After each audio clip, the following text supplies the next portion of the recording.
앉으시겠습니다. 지난 한 주간 동안 잘 지내셨습니까? 네. 옆에 분들하고 인사를 하십시다. 은혜 많이 받으십시오. 반갑습니다. 성경은 만고불변의 진리가 기록된 소중한 책인데, 성경은 인간을 두 가지 요소로 만들어진 존재라고 말씀하고 있습니다.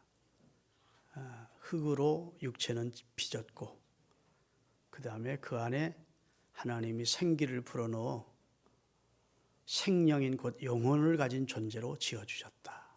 이렇게 말씀하고 있어요. 그래서 육체를, 이 바디, 몸을 여러 가지로 비유해서 표현했는데 질그릇이라고 표현한 것이 맞습니다. 그릇으로 표현을 했어요. 그래서 흙으로 만든 질그릇, 그냥 무슨 보석, 무슨 뭐 철그릇이나 이런 것이 아니라 흙으로 빚어진 질그릇이라고 말씀하면서 그 질그릇 속에 무엇을 담았느냐가 중요하다. 그래서 그릇에 담긴 내용물이 중요하다는 겁니다. 나라고 하는 이 김철중이라는 몸 안에 내가 무엇을 담고 있느냐, 그게 중요하다는 겁니다. 할렐루야. 보배를 담고 있으면 보배 그릇, 보배함이 될 것이고, 구정물 담고 있으면 구정물통이 될 것이고, 그릇 자체에 중요함이 있는 게 아니라 그 안에 담긴 내용물이 중요하다. 이렇게 말씀하고 있어요. 또 성경은 육체를 집으로 비유하고 있습니다. 주택으로. 그래서 이 주택이 주인이 누구냐가 중요하다는 겁니다. 주택 안에 거하는 자가 누구냐. 그래서 주택이 안에 육체의 소욕을 따라 살고자 하는 사단 마귀가 점령하고 있는 상태, 그 사단이 주인인 사람이 있다는 겁니다. 본인은 인정하지 않을지 모르지만 영적인 시각으로 보면 그의 모든 결정이나 행동 하나하나가 사탄적인 육체의 소욕을 따라 하나님과 원수되는 일만 하는 사람들이 있습니다. 빈집인 상태의 사람도 있대. 그건 아마 도덕적으로 깨끗하게 살려고 인간적으로 노력을 하는 사람을 말할 겁니다.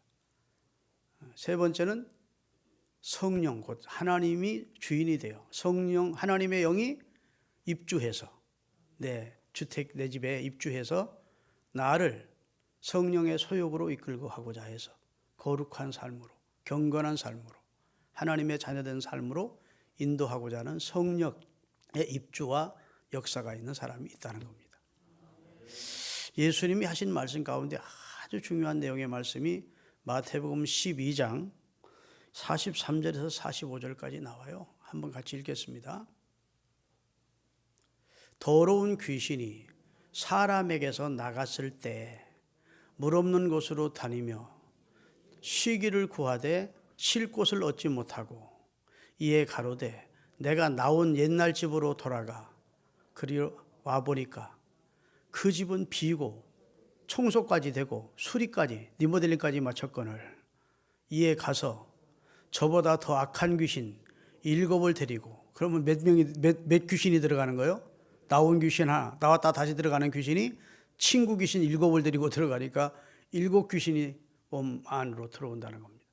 그래서 옛날보다 더 심하게 되는, 옛날보다 더 악하게 되는, 그래서 그 사람의 나중 형편이 전보다 더 심하게 되느니라. 악한 세대가 또한 이와 같다. 이게 비유의 말입니다. 사람의 몸이 주택이라면 주인이 있는데, 원래 불신자로 살 때에는 마귀가 주인 노릇하다가 어느 순간 내가 난 바르게 살아야 되겠다, 그리고 결심을 하면 나가서 나간다는 겁니다. 그랬다가 구할 곳을 구하도 찾지 못하니까 다시 옛날 집으로 한번 미련을 가지고 와봤더니 깨끗이 소재까지 됐네. 주인이 안 들어온 거예요. 성령님을 모셔야 되는데 성령님을 주인으로 모시지 않고 소재만 해놓으니까 7 귀신 데리고 들어와서 옛날보다 더 악한 사람으로, 더 아주 지능적이고 아주 못된 사람으로 바뀌어지는 경우가 많다는 겁니다. 예수를 믿는다고 교회는 다니는데 교회 다니기 전보다 악한 사람이 많아요. 교회를 파괴하고 하나님의 일을 노골적으로 회방하고 막고 그런 사람들이 교회 장로 중에도 목사 중에도 권사 중에도 많이 있는 거예요. 그러니까 성령으로 충만케 채워야 되는 겁니다. 성령이 내 주인이 되도록 하고 내 마음에 할렐루야. 하나님의 영이 나와 늘 함께하고 마귀가 환길로 왔다가도 틈탈려가도 다 도망가는 그런 성령이 주인인 삶을 살아야 될 것을 말씀하고 있는 겁니다. 할렐루야. 우리는 사람을 볼 때 대부분 겉사람을 보고 판단합니다. 이 몸을 보고 겉모양 보고 사람을 판단하죠. 사익감을 고를 때도 겉사람만 번지르하면 선택을 하는 거고 며느리감 고를 때도 예쁘면 선택을 하는 거예요. 그러다가 큰 낭패를 보는 겁니다. 야고보서 2장 1절을 띄우겠어요. 사람을 외모로 판단하지 말아요. 겉모습 이것은 흙으로 빚어진 존재이기에 중요한 게 아니래요. 형제들아 영광의 주 곧 우리 주 예수 그리스도에 대한 믿음을 너희가 가졌으니 사람을 차별하거나 대하지 말아요. 옛날 성경은 외모로 취하지 말아요. 그 다음에 성경 히브리서 13장 9절입니다. 다 같이 여러 가지 다른 교훈에 끌리지 말라. 마음은 은혜로서 굳게 함이 아름답고 마음이 아름다워야 된다는 거예요. 은혜가 하나님의 은혜, 하나님의 성령이 임해서 마음이 아름답고 음식으로 사람이 아름다워지는 게 아니고 음식으로 건강해지는 게 아니라 음식으로 말미암아 행하는 자는 유익을 얻지 못한다. 이렇게 말씀을 하셨습니다. 키가 크고 인물 좋고 학벌이 좋아도 속 사람이 병들어 있는 사람들을 만나면 신세 망치는 겁니다. 사기꾼 만날 수 있어요. 폭력꾼 만날 수 있어요. 가정이 결혼해서 가장이 되고도 책임지지 않는 무책임한 자, 비겁한 자, 게으른 자, 바람만 피는 제비족, 부인하는 모든 행동을 의심하는 의처증 환자, 겉은 멀쩡한데 신사처럼 생겼고 인물도 잘나고 공부도 많이 했는데 속이 병들어 있는 속이 악한 육체의 소욕이 그를 자리 잡고 마귀가 그를 주장하는 사람들을 만나면 인생 망치는 거죠. 그래서 사람을 외모로 보면 안 돼. 하나님이 사람을 만들 때 겉사람과 속사람을 따로 분리해서 하나의 결합체가 되게 한 겁니다. 겉사람은 육체고 속사람은 하나님의 생기를 불어넣어 하나님의 형상을 담은 영혼을 넣어주셨다. 동물은 겉동물, 속동물이 없어요. 동물은 그냥 죽으면 그 몸 무게 달아가지고 몸으로 값을 매기는 거야. 그러나 사람은 속사람과 겉사람이 따로 분리되어 있음을 말씀해주고 있는 겁니다. 그래서 하나님이 창조 때부터 사람을 그렇게 지으셨어요.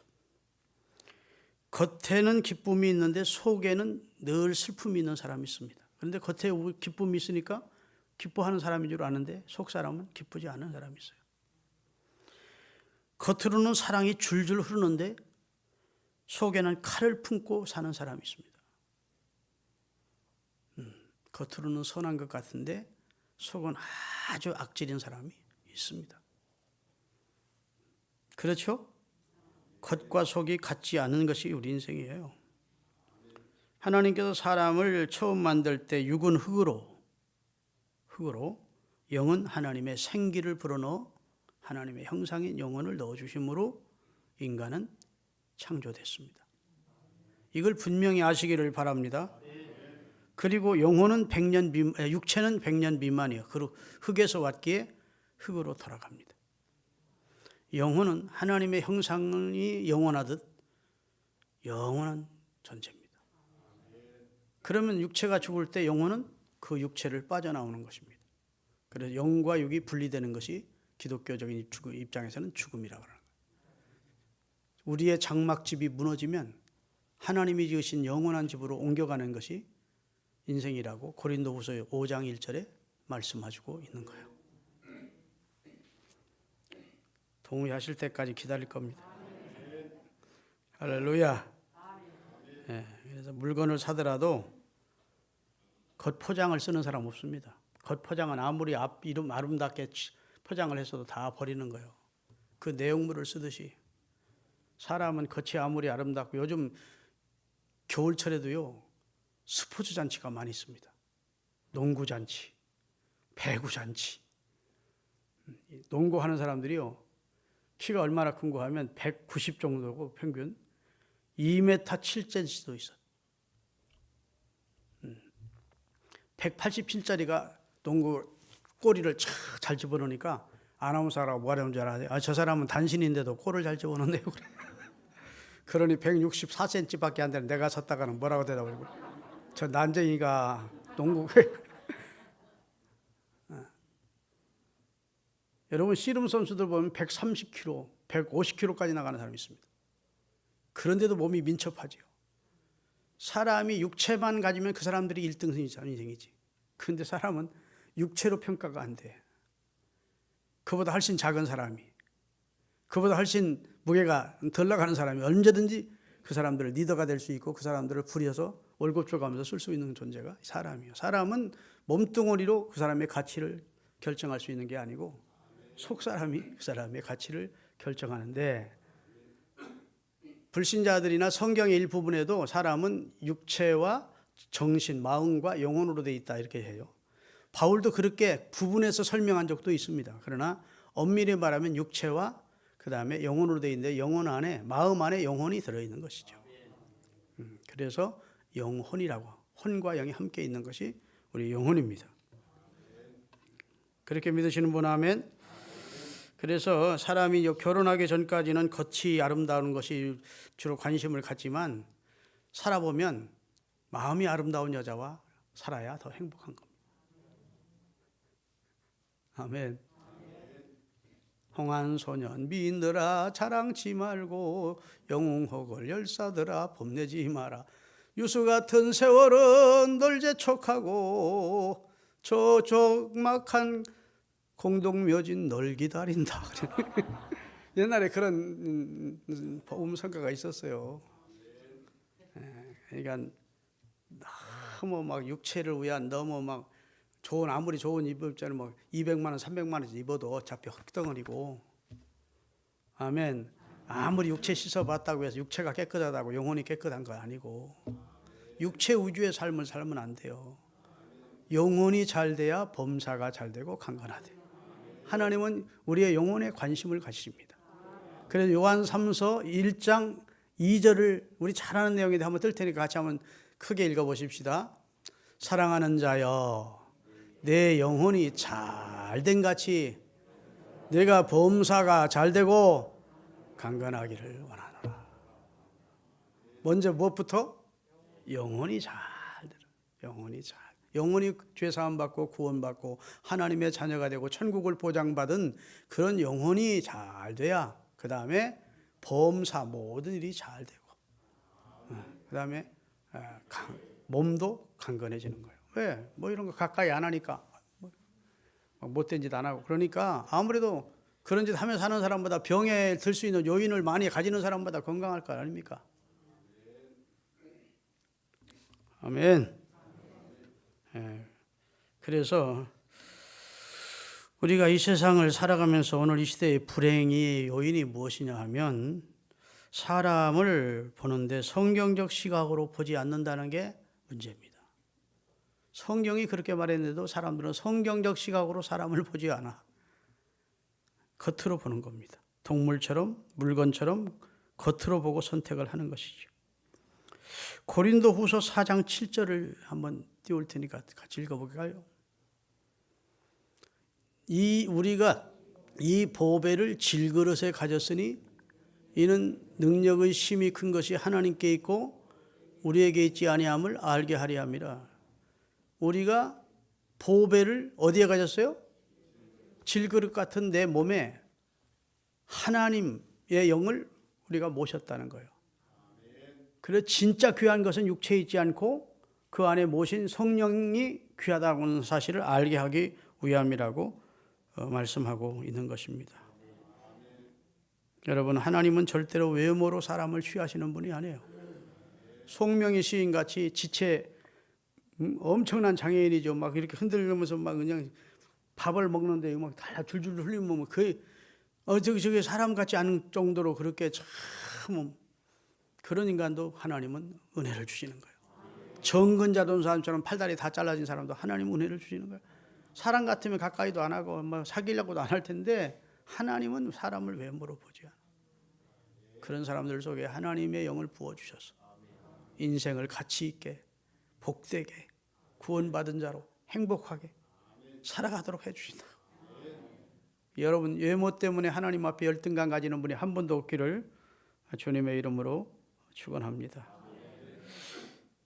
그래서 고린도전서 3장 16절에 보면 우리에게 안에 성령이 와 계시대요. 예수를 믿는 사람은 다 같이 너희는 너희가 하나님의 성전인 것과 우리 몸뚱어리가 하나님의 성전인 것과 하나님의 성령이 너희 안에 계시다고 하는 사실을 알아야 된다는 겁니다. 그리스도를 주로 믿는 사람은 육체의 영인 사단의 지배를 받는 존재에서 벗어나서 중생이라고 하는 거듭남을 거쳐 새 생명을 얻은 존재가 되었기 때문에 이제는 성령이 내 안에 임재해 계시고 상주해 계시고 할렐루야 영원토록 우리와 함께 해 주실 것을 약속해 주셨다고요. 믿으시면 아멘 하십시다. 그러면 우리가 예수를 믿으면서 고민이나 갈등이 있습니다. 우리 교회도 이제 신앙생활 한 지 얼마 되지 않는 분들이 있고요. 그런 분들이 신앙생활을 시작하면서 너무 감격해 하는 겁니다. 내가 이 예수님을 왜 이제 알게 됐는가? 내가 왜 이제야 성경의 진리를 깨닫게 됐는가? 자기를 구원해 주신 주님, 자기 죄를 사해 주신 주님, 자기에게 새 인생을 주신 주님께 감격해 하는 겁니다. 감사하는 겁니다. 그래서 목사와 한번 함께 하는 게 꿈이라는 겁니다. 그런 소문은 못 들을 수 없잖아요. 그래서 식사하는 경우가 새신자들과 식사하는 경우가 많은데 대부분 은혜 받은 분들이 그러는 겁니다. 교회 처음 나와서 변하여 새 사람 된 새로운 인생을 시작한 사람들이 그 감격 속에서 목사가 하나님처럼 보이는 거예요. 그런 처음에는 신앙생활 할 때. 그러니까 한번 사랑으로 접대하고 싶어 식사를 하게 되는 경우가 있는데 대부분의 그 사람들의 이제 그 이야기는 예수를 믿고 구원받아 너무 좋은데 너무 행복한데 자기에게 또 다른 갈등이 생겼다는 겁니다. 고민이 생겼다는 거예요. 자기를 구원해 주신 고마우신 주님을 위해 살고 싶은데 죄 안 짓고 살고 싶은데 정결하게 살고 싶은데 하나님 말씀대로 살고 싶은데 그렇게 안 되더라는 겁니다. 자꾸 또 실수하고 또 넘어지고 하나님의 말씀대로 살고 싶은 열정이 내게 있는데 구원해 주신 그 은혜에 고마워서 그래서 주님을 영화롭게 하는 삶을 살고 싶은 그런 간절한 마음이 있는데 아직도 옛날에 나를 끌고 다니던 못된 여러 가지 구습이 나를 넘어뜨리고 이러면서 내가 그것 때문에 스트레스를 받는다는 겁니다. 목사님 내가 비정상 아닙니까? 나 예수 잘못 믿는 거 아닙니까? 대답 좀 해주세요. 그러면 제가 뭐라고 대답하겠습니까? 아이고 잘못 믿네. 나는 그런 거 전혀 없어. 나는 예수 믿은 다음부터 죄 한 번도 안 짓고 죄의 유혹도 안 받고 나는 깨끗하게 살았어요. 형제님, 자매님 예수 잘못 믿는 거야. 그렇게 대답하겠습니까? 아니면 나도 당신처럼 똑같습니다. 그래서 이렇게 대답할까요? 나도 형제님이 가지고 있는 갈등이 내 속에도 있습니다. 자매님이 가지고 있는 그 스트레스가 내게도 있습니다. 마음은 원하지만 원대로 살지 못하고 도리어 하나님을 욕되게 하는 삶의 모습을 나는 보면서 나도 자매님이나 형제님과 같은 갈등이 되게도 있습니다.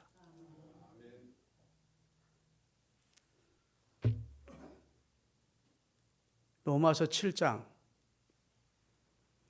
22절 23절 내 속사람으로는 하나님의 법을 즐거워하되 내 속사람인 내 영혼은 내 속에 있는 성령으로 지배를 받는 성령의 사람인 나는 하나님의 법을 즐거워하되 내 지체 속에 육체의 소욕이 또 따로 있어서 다른 법이 내 마음의 법과 싸워 내 지체 속에 있는 죄의 법으로 나를 사로잡는 것을 보는도다. 이 사도 바울의 갈등입니다.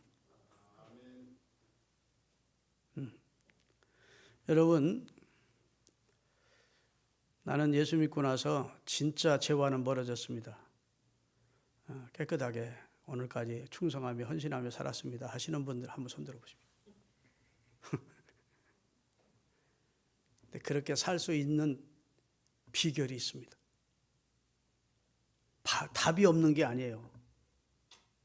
위로부터 성령의 권능을 힘입으면 됩니다. 우리가 아직 그 단계에 이르지 못하기 때문에 그래서 예수님은 승천하시면서 신신부탁한 겁니다. 사도행전 1장 4절 5절 성령 충만받기 전에 제자들도 이 갈등이 있었습니다. 주님의 말씀대로 살고 싶은데 자꾸 범죄하고 또 갈등하고 이랬어요.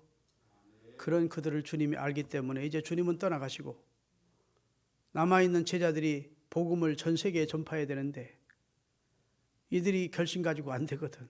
그러니까 주님이 유언처럼 하신 말씀이 사도와 같이 모이사 저희에게 분부하여 가라사대 예루살렘을 떠나지 말고 내게 들은 바 아버지의 약속하신 것. 그게 뭐예요? 내가 아버지께 가서 아버지께로부터 성령을 받아 너에게 부어주겠다. 성령을 받아 아버지께 약속을 받은 것. 그 다음에 약속하신 것을 기다리라. 요한은 물로 세례를 베풀었으나 너희는 몇 날이 못되어 성령으로 세례를 받게 될 거야. 그 다음에 8절입니다. 오직 성령이 너에게 임하셔야 너희가 권능을 받고 예루살렘 사온유다 사마리아와 땅끝까지 내 증인이 될 수 있다. 아멘. 오직 성령입니다. 성령이 나를 충만하게 나를 주장할 때 내 주인이 되어서 나를 이끌 때 내 안에 충만 흘러 넘칠 때 그때는 하늘의 권능을 힘입은 자가 되어서 죄가 시시하게 보이고 죄 짓는 삶이 가증스럽게 보이고 부끄럽게 느껴지고 주님 뜻대로 사는 게 그렇게 행복하고 주님 일 하는 게 그렇게 신이 나고 그렇게 하나님이 하나님의 영으로 만들어주시는 성령의 사람으로 성령 충만한 사람으로 바뀌어지면 게임 끝나는 거야. 그때부터는 이제는 육체의 사람이 아닌 성령의 사람으로 사는 겁니다. 그런데 성령의 감동을 받고 예수를 믿기는 믿지만 아직도 충만한 상태가 아니면 이 갈등은 주님 오실 때까지 계속되는 거예요. 마음은 원인데 원대로 살지 못하는 자신을 발견하며 하나님 앞에 하나님 죄송합니다. 또 오늘 넘어졌네요. 또 범죄했네요. 물론 구원은 받았지. 이제 구원은 받은 사람이니까 예수를 믿으니까. 그렇지만 주님 앞에 늘 죄송스럽지요. 그래서 주님은 저와 여러분이 성령의 권능을 위로부터 힘입기를 바라는 겁니다. 그래서 예수님은 승천하기 전에 제자들에게 누가복음 24장 49절에도 위로부터 능력을 힘입을 때까지는 딴짓 하지 말해. 다 같이 누가복음 24장 49절 볼지어다 내가 아버지의 약속하신 것을 너희에게 보내줄 테니까 너희는 위로부터 능력을 입혀올 때까지 이 성에 와라. 전도하러 나가지 말해. 실패한다는 거야. 핍박을 겨세게 받으면 아이고 예수 못 전하겠네. 그러고 다 넘어지게 돼 있다는 거야. 예수님 십자가를 잡히시자 다 도망갔던 것이 제자들임을 예수님이 다 알아. 복음서의 제자들은 다 실패로 끝났어요. 아무리 결심하고 주를 위해 죽을지언정 큰 소리 쳐서도 다 넘어졌어요. 근데 오순절날 마가 요한의 다락방에 120명이 모이는 자리에 하나님께서 로부터 받은 성령을 예수님이 그들에게 부어주심으로 그들이 다 성령의 권능을 받았어요. 그리고 나서는 사도행전은 계속 예수님처럼 승리하는 제자들의 이야기가 나옵니다. 그렇죠? 제자들이 실패가 안 나와요. 사도행전에는 복음서에는 제자들이 계속 실패했는데 사도행전에 가서는 실패를 안 해요. 예수님에서 생명을 바쳐 믿음 생활하다 포기하지 않아요. 부인하지 않아요. 믿습니까? 하나님 앞에서 너희 말을 듣는 것이 하나님 말씀 듣는 것이 옳은가 판단해라. 그러면서 담대하게 주 예수의 복음을 전하고 주를 위해 승리자로 살아갑니다. 그렇게 바뀌어지게 된 것은 위로부터 하나님이 그 아들을 통해 약속하신 성령을 그들에게 부어주셨기 때문에. 여러분, 교회는요, 세 종류의 사람이 있어요. 첫째는 아직도 교회는 나오지만 예수를 믿지 않는 교인이 있습니다. 교인. 이 사람은 죽으면 미안하지만 구원받지 못합니다. 교인이라고 구원해 주겠다는 말씀은 성경 이렇게 두꺼워도 한마디도 없어요. 교회 다닌다고 구원해 주겠다는 말은 성경에 한마디도 없어. 아멘.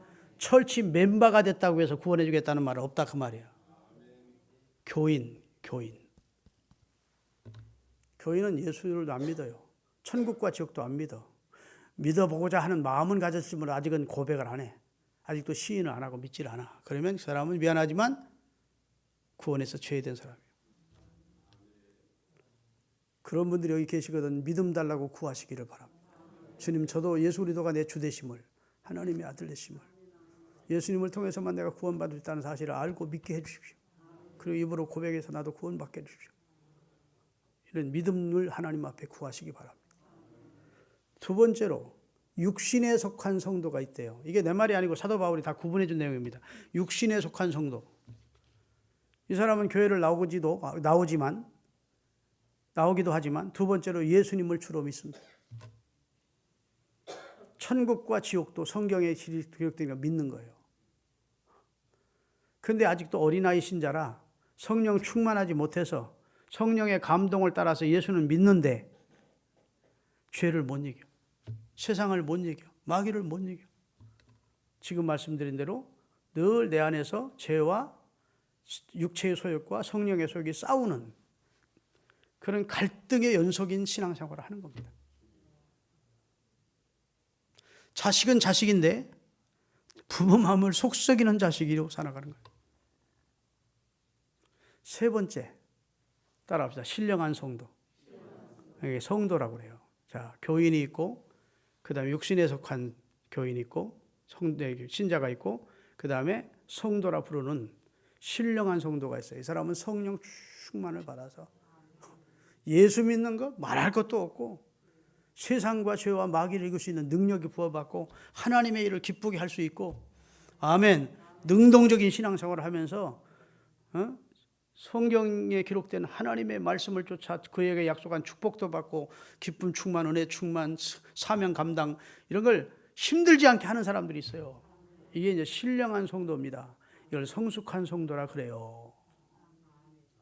아멘 좀 하십시오. 하나님은 우리 교회의 교인들이 어떤 단계에 이르기를 원하실까요? 신령한 성도가 되기를 원합니다. 예수님이 소원이 한 가지 있대. 소원이. 누가복음 12장 다 같이 한번 읽어보겠습니다. 12장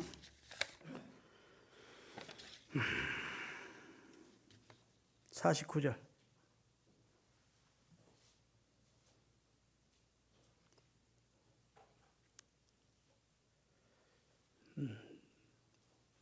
따라합시다. 내가 불을 땅에 던지러 왔나니 이 불이 이미 붙었으면 내가 무엇을 더 바라리요.